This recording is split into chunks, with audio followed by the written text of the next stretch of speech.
दोस्तों हम एंट्री कर चुके हैं लौटने के लिए और आप देख सकते हैं नीचे हमारी तरफ हमें यहाँ जाना है।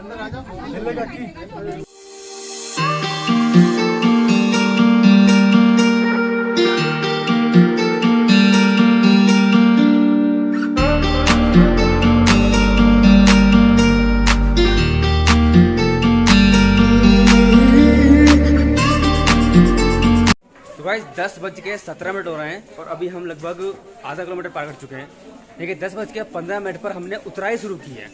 अब बहुत लोग क्या होते हैं ये भी पूछते हैं कि चढ़ाई में कितना टाइम लग रहा है, साथ साथ में उतरने में कितना वक्त लग रहा है। तो मैं आपको बता दूं, हम चढ़े थे तो हमने लगभग 10 बजे चढ़ाई स्टार्ट की थी और हम लगभग 6 बजे ऊपर भवन में पहुँच गए थे। यानी कि 8 घंटे हमने लगाए, लेकिन उसमें से भी हमारे 2-2.5 घंटे वेस्ट हो गए क्योंकि हमारे जो ग्रुप के मेम्बर्स थे कुछ वो खो गए थे। उनको ढूंढने में लगभग 2 घंटे के आसपास लगे हैं। तो आप ये मान सकते हैं आप कंटिन्यू चलते हैं और एक प्लान्ड वे के साथ में चलते हैं तो आप आराम से 6 घंटे में इस यात्रा को ऊपर तक कवर कर सकते हैं। उतरने में कितना टाइम लगेगा ये मैं आपको इस ब्लॉग में बता ही रहा हूँ। 10:15 पे हमने उतराई स्टार्ट की है। चलते रहिएगा हमारे साथ में, यात्रा करते रहिएगा और मैं आपको बताता हूँ कि पैदल चलते हुए आप कितनी देर में नीचे पहुँच सकते हैं Katra from Vaishno Devi.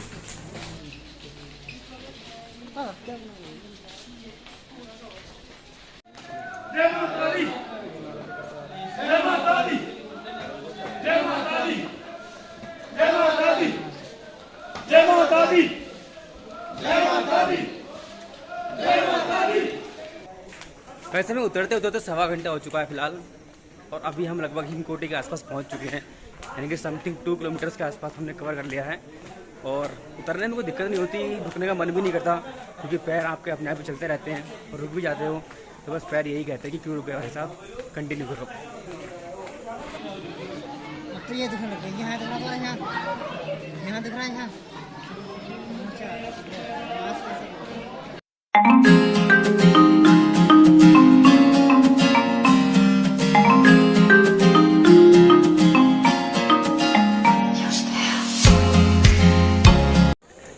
Hello guys, it's 11:48 और अभी हम आ चुके हैं यहाँ पर हिमकोटी में। और हिमकोटी में पीछे इधर भोजनालय है और इधर डोसा पॉइंट है। अगर आप चाहें तो यहाँ पर डोसा वगैरह ले सकते हैं। काफ़ी अच्छा डोसा यहाँ पर मिल जाता है, काफ़ी मुनासिब रेट पर, जो कि आपको पहाड़ों वगैरह में तो नहीं मिलेगा इतने प्राइस में जितने यहाँ मिल जाता है।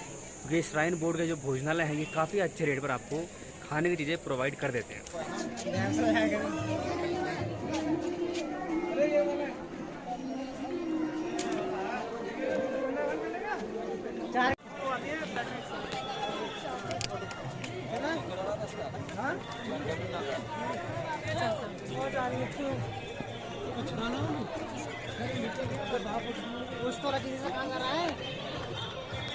देखो क्या लिखा है, घोड़े और खच्चर रहित।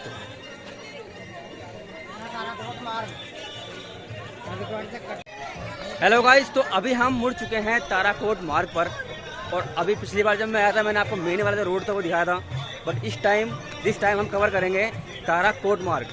चलिए फिर दिखाता हूँ आपको रास्ते के नज़ारे, क्योंकि ऊपर बोर्ड पर लिखा हुआ है कि ये प्रदूषण रहित मार्ग है और यहाँ पर आपको घोड़े खच्चर वगैरह नहीं दिखेंगे।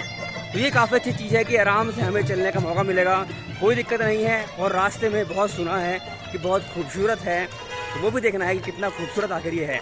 और इसके अलावा यहाँ पर लंगर भी है केवल 4 किलोमीटर पर, तो उसका भी प्रसाद दिया जाएगा।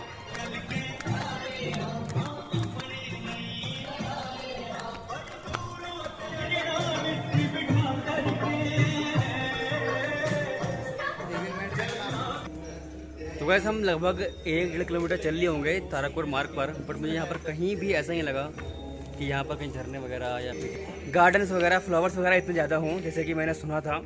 लेकिन ये है कि बहुत ही स्टीप उतराई है इसकी, या चढ़ाई जो भी आप कहें कि आप, मैं यह कहूँगा आपसे कि अगर आप चढ़ाई करना चाहते हैं तो फिर इस रास्ते को ना चुनें, बट अगर आप उतरना चाहते हैं तो फिर आप इस रास्ते को 100% चुन सकते हैं, क्योंकि यहाँ पर काफ़ी जल्दी आप उतर रहे हैं। ये बहुत ही स्टीप यहाँ पर एक आपका जो बोलते हैं चढ़ाई या उतराई जो भी है वो इतना ज़्यादा है कि आप आराम से उतर आते हैं यहाँ पर। लेकिन चढ़ोगे तो आपकी सांस फूल जाएगी और बैठने की प्रॉपर व्यवस्था यहाँ पर इतनी ज़्यादा अवेलेबल नहीं है जितनी हमारी मेन रूट पर है।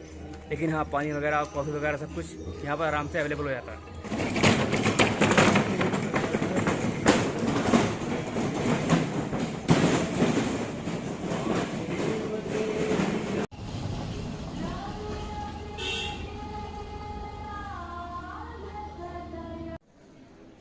इस पूरे ताराकोट मार्ग पर एक बात तो कहने लायक है कि असीम शांति का अनुभव होता है। कोई भी शोर शराबा यहाँ पर नहीं, आप आराम से अपनी यात्रा को पूरा कर सकते हैं बहुत ही ज़्यादा शांति के साथ में। आप देख सकते हैं कि बहुत ही कम यहाँ पर चहल पहल है और बहुत कम लोग ही यहाँ से ट्रैवल करते हैं, तो आपको ट्रैवल करने में कोई ज़्यादा परेशानी यहाँ पर नहीं होने वाली है।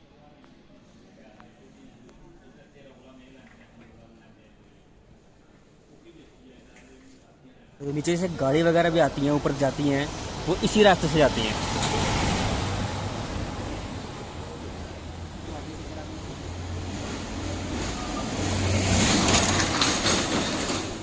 ये ऊपर तक भवन तक का रास्ता इसी रास्ते से तय करती हैं।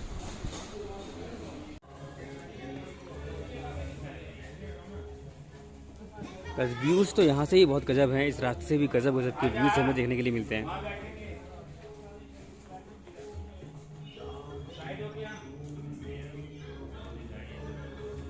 अभी जो पौधे वगैरह लगाए गए हैं वो अभी ग्रोइंग स्टेज में हैं, बड़े हो रहे हैं, पौधे बन रहे हैं। यहाँ पर फूल वगैरह भी काफ़ी अच्छा कंस्ट्रक्शन वर्क चल रहा है और अभी यहाँ पर वर्क कंप्लीट नहीं हुआ है, अभी यहाँ पर वर्क चल रहा है। इस वजह से ये जो टॉयलेट्स वगैरह हैं यहाँ पर इतने ओपन नहीं हैं, जो रिफ्रेशमेंट यूनिट्स हैं, खाने वगैरह की चीज़ें, वो भी इतनी ओपन नहीं हैं, मोस्टली बंद हैं।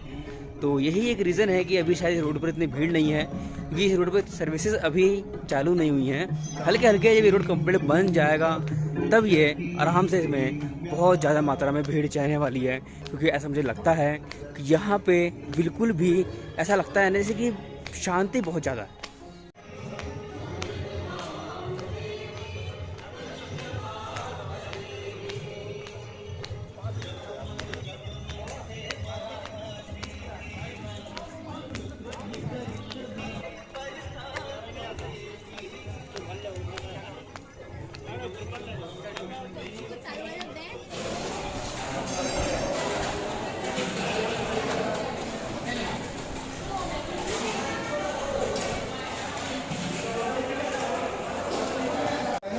बस 1:20 हो रहे हैं और मैं फ़िलहाल लंगर हॉल में पहुंच गया हूँ इस समय। अब करते हैं लंगर का प्रसाद ग्रहण और उसके बाद मैं आपसे मिलता हूँ लंगर खाने के बाद।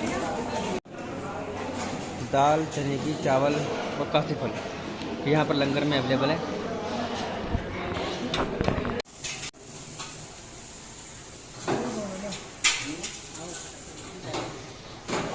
तो वैसे खाना काफ़ी टेस्टी था, ऐसा नहीं कि खाना सही नहीं था, खाने में काफ़ी ज़्यादा मज़ा आया। ऐसा नहीं कि बिल्कुल नॉर्मल सा खाना था।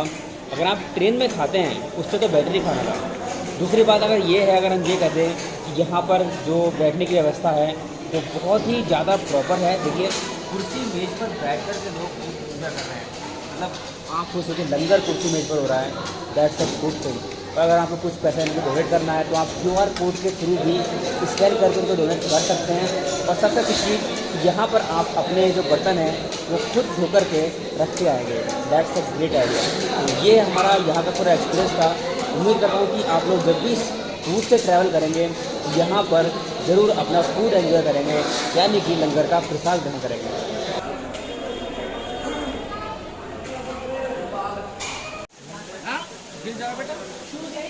ये ऊपर से कुछ लंगर का सीन है दिखता है, मॉडर्न सा है और इस तरह ब्यूटीफुल।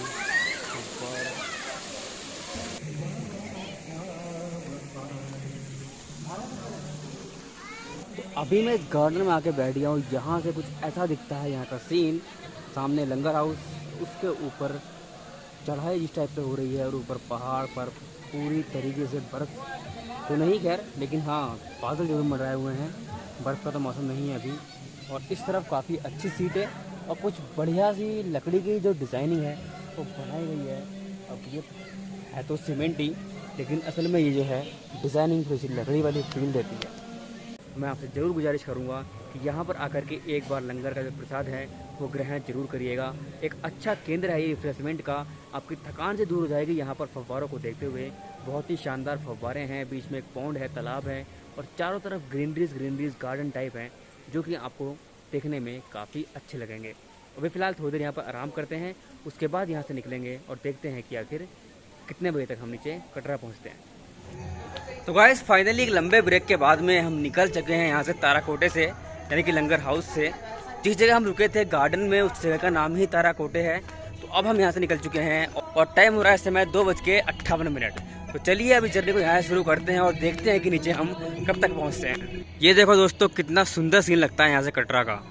ऊपर से आपको बहुत छोटी इमारतें दिख रही थी, बट यहाँ पर आकर काफ़ी बड़ी इमारतें हैं, रोड्स भी साफ दिख रहे हैं। और ये ब्रिज जो बन रहा है, अंडर कंस्ट्रक्शन है, ये भी आपको सामने दिख ही रहा है, क्लियरली विजिबल है।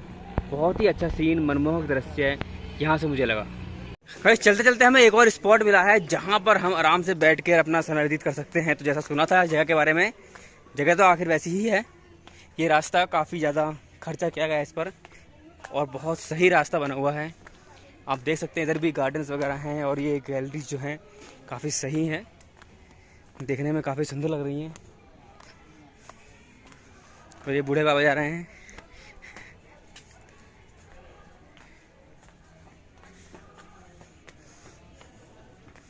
इस तरफ काफ़ी अच्छा स्पॉट है, आप आराम से कोई भी पिक्स वगैरह क्लिक कर सकते हैं यहाँ पर। तो गाइस फाइनली हम यहाँ पर कटरा का जो रोडवेज है वहाँ पर आ चुके हैं। रोडवेज कहें यहाँ भी से या प्राइवेट बस का अड्डा कहें, जो भी आप कहना चाहते हैं, वहाँ पर हम पहुँच चुके हैं। और हमें उतरने में ऑलमोस्ट 7 आवर्स लगे हैं, जिनमें से हमने 2 घंटे अपना लंगर हाउस पर बिताए थे, जहाँ पर हमने खाना वगैरह खाया था, फ़ोटोज़ वगैरह क्लिक करवाए थे और थोड़ा आराम किया था, क्योंकि काफ़ी अच्छी लोकेशन थी, वहाँ से आने का बिल्कुल भी मन नहीं कर रहा था। तो अबाउट 4.5 आवर्स या 5 घंटे आप मान सकते हैं कि हमें उतरने में लगे हैं, जबकि हम बहुत ही आराम से पूरे रास्ते का एंजॉय लेते हुए उतरे हैं। अगर आप स्पीड से उतरते हैं तो आपको ऑलमोस्ट 3 to 4 आवर्स लगने वाले हैं। और अगर हम ताराकोट मार्ग की बात करें तो काफ़ी अच्छा मार्ग है और मुझे काफ़ी सही लगा। उतरने में कोई प्रॉब्लम नहीं है, रास्ते में लंगर वगैरह खाने को मिलेगा। और दूसरी बात यह है कि जो रोड है थोड़ा सा लंबा पड़ जाता है, जहाँ पर ताराकोट मार्ग की एंट्री है, अगर आप वहाँ से ऑटो वगैरह करके जाते हैं, वहाँ से ऑटो वगैरह जम्मू के लिए मिल जाते हैं, तब तो आपके लिए ठीक है। वरना अगर आप वहीं से वापस अपने बाणगंगा वाले एंट्री पर आना चाहते हैं तो आपको कम से कम 1.5 से 2 किलोमीटर का जो एक एक्स्ट्रा सफ़र है वो तय करना पड़ेगा। तो इसीलिए आपको जो थोड़ा टाइम है वो लग सकता है और थकान भी आपको पहले से ही हो रही होगी, तो वहाँ पर आपको थकान भी और हो सकती है, क्योंकि वहाँ पर हल्की सी चढ़ाई सी महसूस होती है, क्योंकि ताराकोट मार्ग थोड़ा सा नीचे है। तो ऐसे में आप प्रेफर करिएगा कि आप ताराकोट मार्ग की जो एंट्री है, एग्ज़िट है, वहीं से एग्ज़िट हो जाइएगा और वहाँ से आप आराम से अपनी ऑटो वगैरह पकड़ के बस अड्डे, रेलवे स्टेशन ऑटो के माध्यम से आ सकते हैं। वहाँ पर ऑटो वगैरह इजीली अवेलेबल हो जाते हैं। तो ये हमारा फाइनली व्लॉग था, उम्मीद है कि आपको पसंद आया होगा।